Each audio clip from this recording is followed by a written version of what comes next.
Hey, what's up, guys? I'm gonna do an EDC update. I'm laughing because I tried to do a story time video, and it's regarding this shirt that I'm wearing, which right now looks like your grandmother's sweater. It's a cardigan from J. Crew, and there was a whole story that went with it, and maybe I'll give you the Cliff Note versions. Yeah, I'll tell you real quick, because I'm not gonna do the story time video now. What it all comes down to is I went to J. Crew to get something that was a little nicer than what I normally would wear. Saw their t-shirts for 40 bucks, said, forget that, I'm not going to get a $40 t-shirt. That's stupid, why would anyone pay that much for one? Then I'm feeling them and I'm going, yeah, the material is really nice, they're really, really comfortable stuff. You get what you pay for, they're better quality, blah, blah, blah. And I thought, no, if I'm going to get something from there, let me get something completely different that I don't normally wear. And I saw this little gem sitting on the shelf, and you can't really see it here. Put the camera down a little bit. And yeah, it's a cardigan. It's like a sweater thingy, long sleeves. It's really thin. It's really, really comfortable. I mean, it feels great. It's like you're walking around. I mean, if I didn't have a shirt underneath, I feel like I'm walking around naked. Anyway, long story short, which is impossible for me because I can't just get to the point. I picked the shirt out. I figured this is something that it'll be worth the money. It'll be something special, special occasions. I'll look real nice and spiffy, blah, blah, blah. Got it. Then I had like this weird realization that the men's clearance rack was right next to the women's shirts. And then I'm like, because I brought it home and I'm wearing it my first day. This was, by the way, this was months ago. And the first day I'm wearing it and I'm going, it kind of looks like a girl's shirt. I'm thinking, oh crap. And I had like this, I was trying to replay in my mind. I'm like, did I get it from the clearance section? Or did I like accidentally grab it from the women's section? Because they're right there. They're like inches apart. And then I got really weird about it. I'm like, I'm not going to wear a woman's shirt around. That's so stupid. So it sat in my closet for months.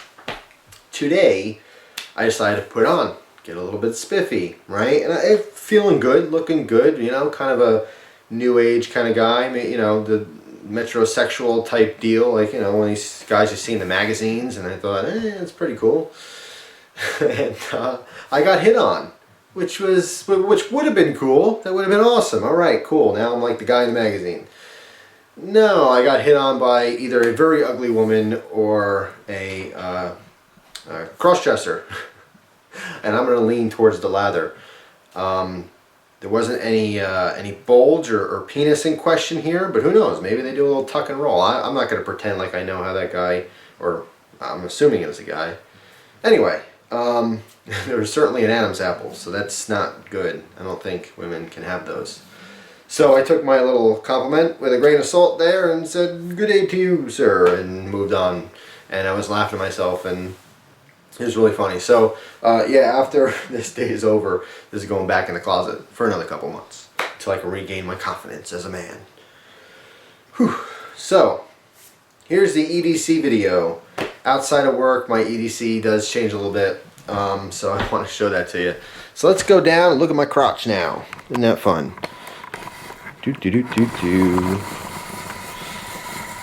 Adjusting the tripod. Could edit this out. Why don't I? I don't know. There we go. Is that good? Is that good? Yeah, that's fine. Alright, so. Yes, wearing pants today. It's very crappy out. Rainy. Just miserable day. The first thing you'll notice, which I'll talk about first, is this little chain here. Okay? And I'm actually sporting a pocket watch. What do you think about that? Yes, this is my grandfather's pocket watch when he passed away. I mean, I gave it to him as a grandfather present, you know, one year when I was younger. It was, instead of getting a #1 grandpa t-shirt like everyone else has, I got him a pocket watch from the drugstore. Real cheap. I think it was like 10 bucks at the time. It's Brute. I guess like the cologne. I don't know. Really cheapo thing, but it's got ducks on it. He always liked ducks. And when he passed away, I you know, took it back. Never worked, and right now it's broken. I'm still trying to fix it up, but I figured today I just wear it. So who's gonna know if it works or not? So totally unfunctional pocket watch, but I thought I'd sport it just to see what it's like, and to use the old watch pocket. So that makes me very happy. When I originally took it out today, because I'm wearing this stupid thing, I was gonna wear it like how you're supposed to really wear it. I mean, you can wear it like that, or you can tuck the chain in so no one sees it. It doesn't really make a difference, but what I was going to do when I got ready in the morning for the day is I put it in here, right? Pull the chain up, do one of these little dealios, and it was looking good. for about 10 minutes. As I'm staring at myself in the mirror, I go, that's stupid looking. So I decided not to do that. Now, if I was wearing a suit with a vest, I'd totally rock that. But just walking around town, and I don't know, it just felt strange to me. So I didn't do that, and I put it in my pocket. So yeah, that's my watch for today, a Brute cheapo pocket watch with some ducks on it. And couldn't tell me the time. Wouldn't have any idea because this one's broken. But we all carry cell phones, right? So if I need to know what time it is, just grab my phone. Anyway, yes, that's my pocket watch for today.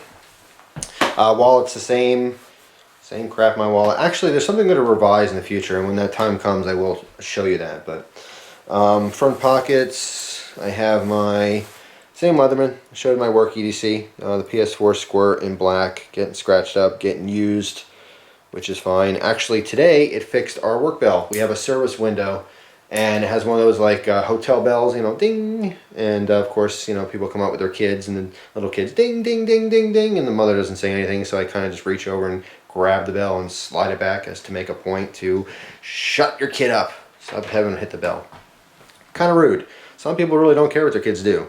And then sometimes it's the parent that sits there, ding, ding, ding. And then on the flip side of that, people who don't want to use the bell because it's rude, but they'll play with their keys and jiggle their change in their pocket and make all kinds of noises, coughing, even though they're not trying to clear their throat, they're just trying to get your attention. It's like, come on, man, there's a bell. Just hit the bell, hit it once, make your point, and we'll serve you at the service window. Exhausting. Anyway, yes, the PS4 Squirt, awesome multi-tool. Absolutely love it. This or its brother, the P4 Squirt, will always accompany me in my pocket.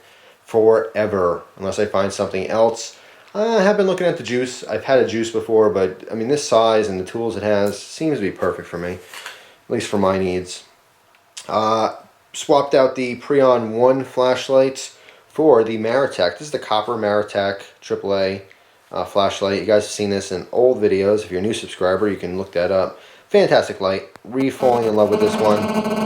What the frig, phone? Thank you. I'm not making this video over. Yeah, flashlight, it works. It's fine. It's real small. Let me go in my little drawer here and grab Preon. Alright, just to give you a comparison here on size, this is actually smaller than the Preon. Okay. As far as brightness, I don't remember the lumens offhand. Lows looks about the same. Actually, low looks spot on. High, if I remember correctly, the Preon is slightly brighter on high. Regardless, they're both fantastic lights. I love it, and the copper one's pretty cool. It's looking like an old penny. Certainly has that patina on it, not shiny anymore. Could shine up again if I want to. I'm not gonna, because as it is right now, no maintenance. If I shine it up, got to keep maintaining it. So, flashlight multi-tool. My main utility blade for the day in the pocket is the Microtech Select Fire.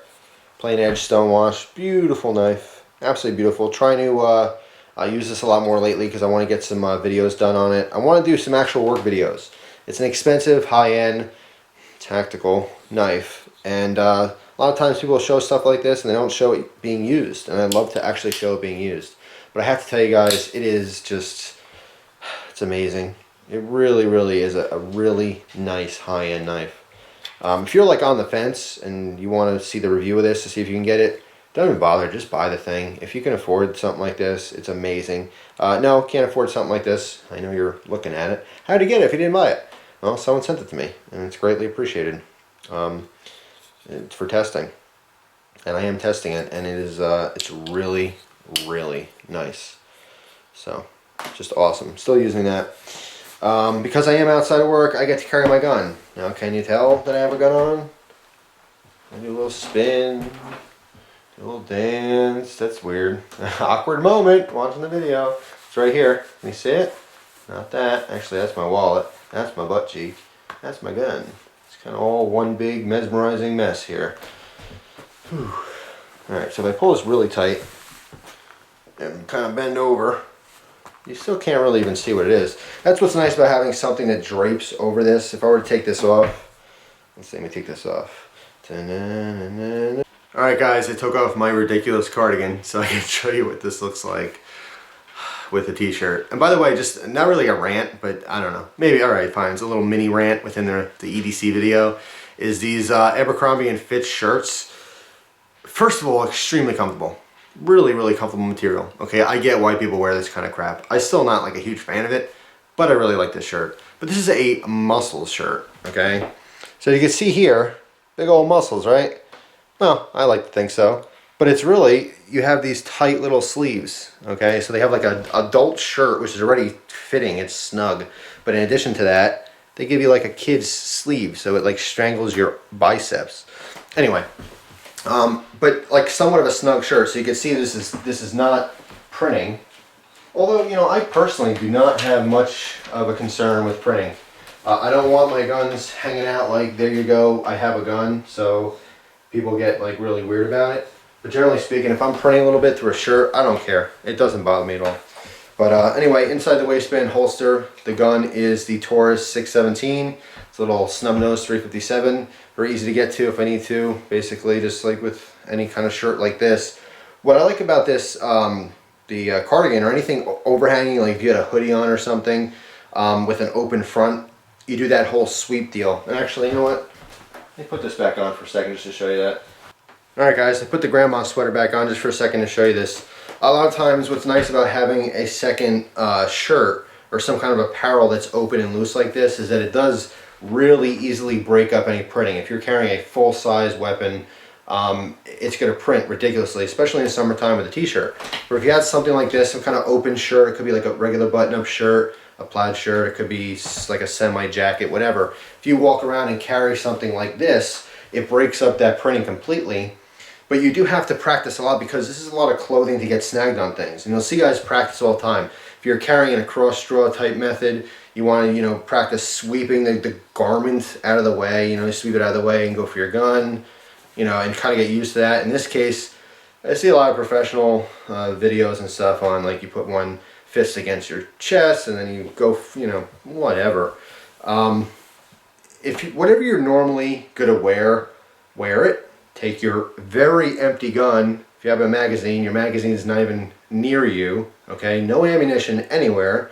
Take your gun, your actual gun, okay? Not an airsoft gun, not a play plastic gun, your gun that you're going to carry. Make sure it's completely empty. And practice drawing it. It's that simple. Do it in a safe room, pointing against nothing, with no one around and no ammunition. And continuously do that with the clothes you're normally going to wear. Don't go out of your way and practice something that you're never ever going to be using. Okay, don't practice drawing your gun with a coat on if you're going to be carrying it in the summer, and vice versa. So yes, this is how I normally would be, just with a t-shirt. I don't generally have something like that, so I'm not worried about sweeping garments out of the way. But I do always carry an inside the waistband holster that's pretty consistent. So what I do practice doing is lifting. Okay, now ideally you'd use your offhand to lift this as you go for your gun, right? So you're lifting your shirt, going for your gun.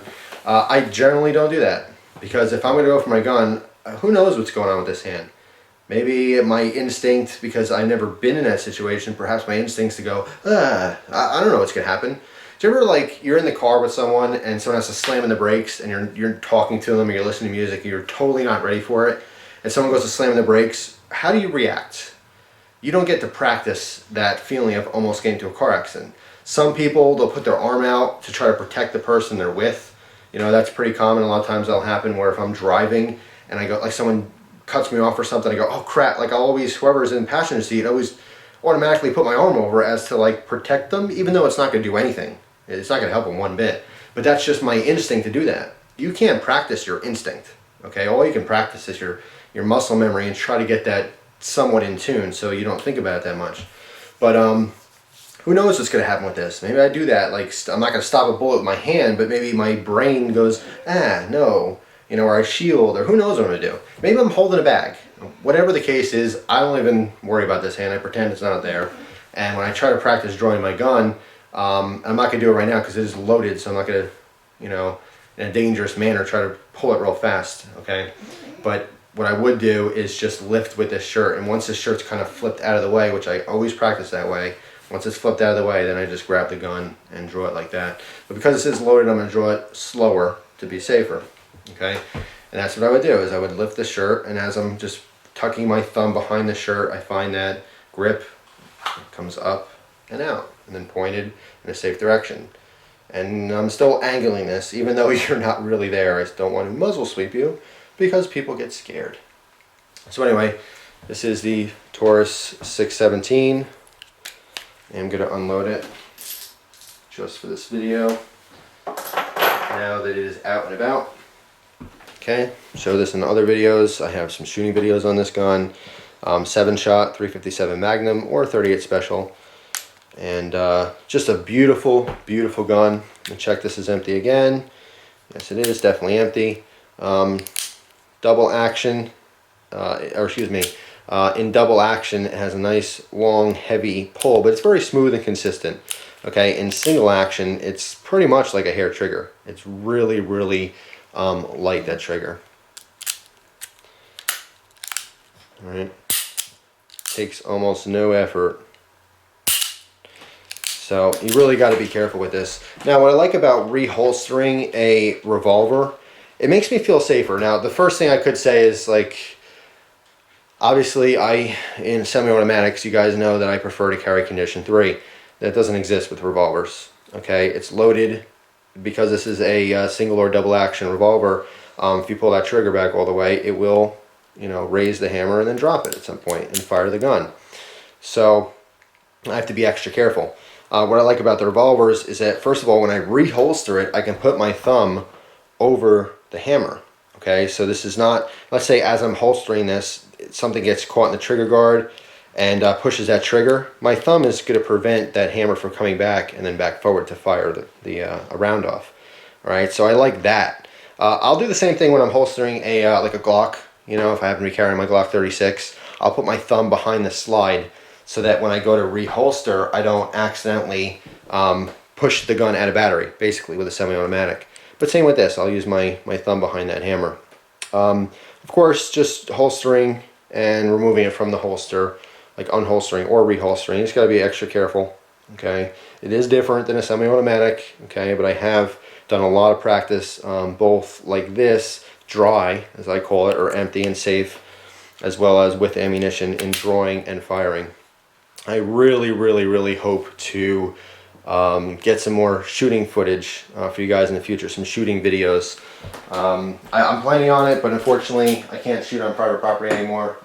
I have to go to a range, and I don't have a vehicle to get there, and I can't walk there because it's like 30 miles away. So that's just the situation. So anyway, that's all. Hope you guys enjoyed the video. I thank you very much for watching, and I hope you guys enjoy the rest of your day. Take care.